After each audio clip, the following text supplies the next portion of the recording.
You know, when I hit 60, my body went through a big change, and not for the better. Severe ugliness shattered my confidence and almost ruined my marriage. Hell, even my dog didn't want anything to do with me. And trust me, I've tried everything. But then a friend told me about Into the AM, so I tried it, and it worked. Into the AM is the greatest apparel brand on the market. It elevates self-expression, provides unparalleled comfort for wherever your passions take you, and ends ugliness for good. So I asked my doctor about Into the AM, and he said, Into the AM? What the hell is Into the AM? And I said, Into the AM. They have the best apparel out there, and it cures ugliness. He said he'd never heard of it. So I pulled up their website and showed him. He started laughing. He said, is this for real, man? They're having a 30 to 80% off site-wide sale even before Black Friday? Into the AM is made strong enough to work on the most extreme cases of ugliness. And it really does work.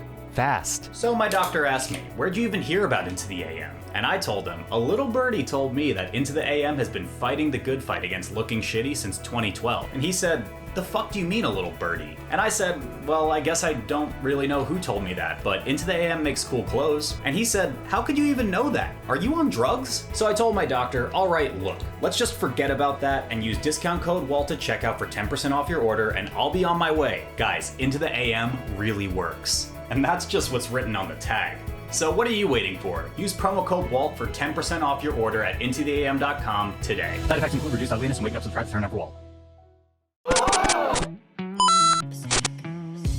Throughout 2023, we've begun to see a myriad of some of the southern US's top young contenders begin to reach incredible new heights on the world stage. South Florida's own Ma, following a trio of 9th place finishes at Combo Breaker, Tipped Off 14, and CEO 2023, earned her first ever global ranking by reaching number 39 on the SSBM Rank Summer 2023. Magi proved that she's still one of the best Falcos around by trouncing nearly 30 members of the 2022 Top 100, including a pretty ridiculous 4-1 set record against Zayn and his alter ego, Don't Test Me. And SGJ might have possibly made a definitive case for themselves to be called the second best active Jigglypuff user after a top 8 showing at Shine 2023, alongside a collection of wins over Zamu, Magi, Crudo, Axe, and Wizrobe. However, among these rising southern stars, one competitor hailing from Austin, Texas has seemingly gone on to surpass them all in terms of potential. From toppling the very gods of the game to making regular deep bracket runs at super majors, this Captain Falcon main has demonstrated that she possesses an ever-evolving skill ceiling, one that only appears to go up with each passing tournament. The Captain Falcon main I'm talking about is the Queen of Texas Melee, Salt.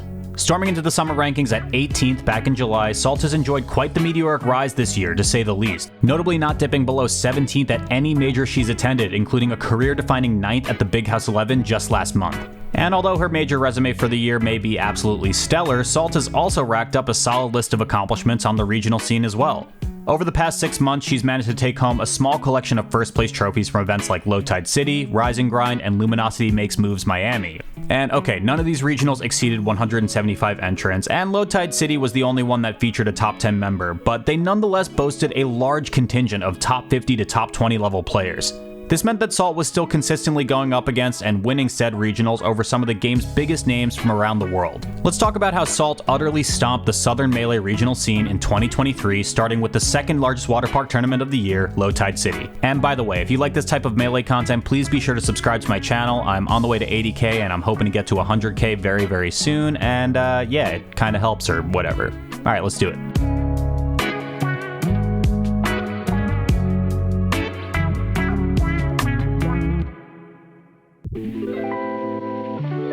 Alright, taking place practically in Salt's backyard, Low Tide City 2023 was one of the largest regional events during the summer of Smash, grossing a grand total of 174, couldn't quite break 175 participants.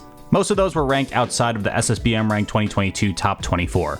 Entering the competition as the 4th seed below a visiting Axe, Lod, and Magi, nobody could have predicted the level of performance that Salt was about to set in motion. Starting off, the pride of the Lone Star State swept her round 1 pool with ease, not dropping a single game to advance into top 64 on Sunday. There, the Southern Captain Falcon would embark on a completely dominant tear through the winner's bracket, swiftly brushing her way past both of the tournament's number 1 and 2 seeds, the aforementioned Axe and Lod, to claim what was at the time the biggest win of her career. She also did so while only dropping 1 game the entire tournament. Oh, the roll. She knows! She knows! Who you rolling against? Wow. Oh, they're rushing her! There's Jimmy, there's Sativa, there's Not Thor, there's names. Will Pickles, Rolf Gray, and of course Etos. And there's Etos! Honorary Texas, he is from here. Before we move on to our next entry, I just wanted to quickly point out that I've already covered some of the best moments from Low Tide City, including Salt's run, in greater detail on my YouTube channel in my JV5 recap of the event. I also upload highlights of everything that happens over those tournament weekends as well, so if you want to watch some cool Melee players doing cool things in the coolest game ever, maybe give some of my other videos a watch. Next up, we have another Texas-based regional in the form of, oddly enough, the first Ultimate Major to ban the character Steve, Rise and Grind. Only bringing in a modest 80 players for Melee, Rise and Grind was a small tournament that was noticeably top-heavy in terms of SSBM rank representation, much in the same vein as Low Tide City. Though the event was supposed to feature a couple of Melee's utmost elite in Jmook and Axe, both players would sadly drop out before the weekend even began. Again, much like in the same vein as Low Tide City, Salt experienced no difficulty in navigating the winners bracket, with her making it all the way into top 8 with effortless wins over a few of her statesmen, Stone and SDJ. Top 8 also proved to be almost a cakewalk for the budding top 20 player, as Salt ended up winning the tournament rather convincingly after starching the Chicago Ganon main mech in winners semis and the best Peach player in Europe, Triff, twice in both winners finals and grands respectively. That stanky leg. This is... Ooh. That was a stare down. That's That was cold. a little bit of bullying. Salt. She's so damn He's good. your Rise and Grind 2023 champion, keeping it in Texas. Man, Congratulations to Salt. she's incredible, man. Go. Very, Triff, though, very you got to solid. give it up for Triff, though. Valiant second place. Oh, going in for the hug. Yep, all the way from Spain. The proper etiquette. Jet lag and all. Last but by no means the least, we've arrived at Salt's latest regional win at Luminosity Makes Moves Miami, which we'll refer to as LMMM, which honestly isn't even that much better from here on out to keep it more simple. With just a mere 5 more entrants than Rise and Grind, LMMM wasn't exactly breaking Floridian Melee tournament attendance records, but it did, however, manage to attract a decent-sized host of some of North America's finest, such as Nun, B-Bats, Chem, Dawson, Zuppy, and... wait, what? Okay, Hungry Box? Okay, yeah, okay. No, Genghis won. Yeah, Genghis won. Other than giving up one game during her first match of round 1 pools, Salt's conquest of LMMM was looking largely like another day at the office. First, the Texas native made quick work of Louisiana's top Sheik main J-Salt, ironically proving she is the saltiest player in the South. Then that was followed up with a quick 3-0 dispatch of Mech once again to gain entry into top 8. However, what was shaping up to another uncontested winners bracket run for Salt was suddenly flipped upside down when she was shockingly upset by Nun in 3-1 fashion. And god, it feels so freaking weird to call Nun winning an upset, but Salt is just that good. Although the opportunity to win the tournament through winners had been ripped from her fingers, the current number 18 ranked player in the world simply got back up and proceeded to go on a warpath through the losers bracket. Looking to be renewed after her loss to Nun, Salt rattled off win after win over the likes of Moth, Chem, and Nun in a run back to earn her shot against Zuppy of all players in Grand Finals, a player whom she had never beaten according to Liquipedia. For the first set of Grands, it looked like Salt had Zuppy on the ropes, with her easily taking set 1 3-0. And for the first half of the second set, it looked like she was going to take the entire tournament with a perfect 6-0. That was until the Canadian nearly got the reversal over Salt by winning the next 2 games in a row to bring the event to match point.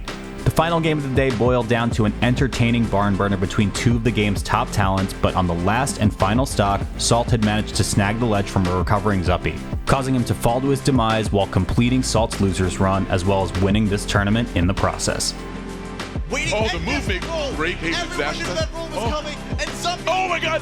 No! Looks like it's stopped. Still living, still living. Wait, the falling knee? Oh, this is huge. This is it. This could be it. Get the edge guard. No! Oh my god! Salt Ooh. takes it with a massive pop off. How did she know he was going to ledge? Yes, yes. That was crazy. Such an intense final fight What here. a monstrous losers run from Salt. Oh man. This is the future of Melee. Salt will be a top 10 player. You know it's coming. One tournament at a time. It's hard to say, but looking ahead to the end of the year, the title of being called the best Captain Falcon player in the world could possibly go to Wizrobe due to his mid to late year accolades like placing second at CEO 2023 and Riptide 2023 alongside wins on Hungrybox, Jmook, and Plup. However, if there's one thing Salt has proven in 2023, it's that she is a competitor who is in the midst of an emphatic rise. Keep in mind, she debuted on the 2022 rankings at 31st. Then she followed that up by climbing 13 spots higher to number 18. And given Salt's track record at the national and regional level, I wouldn't be all that surprised if she's on the cusp of a top 15 to even top 10 spot come 2024. So while Wizrobe may be regarded as the leader of the Captain Falcon pack right now, don't be shocked to see the Queen of Texas Melee take her place at the top by the end of next year, if not sooner.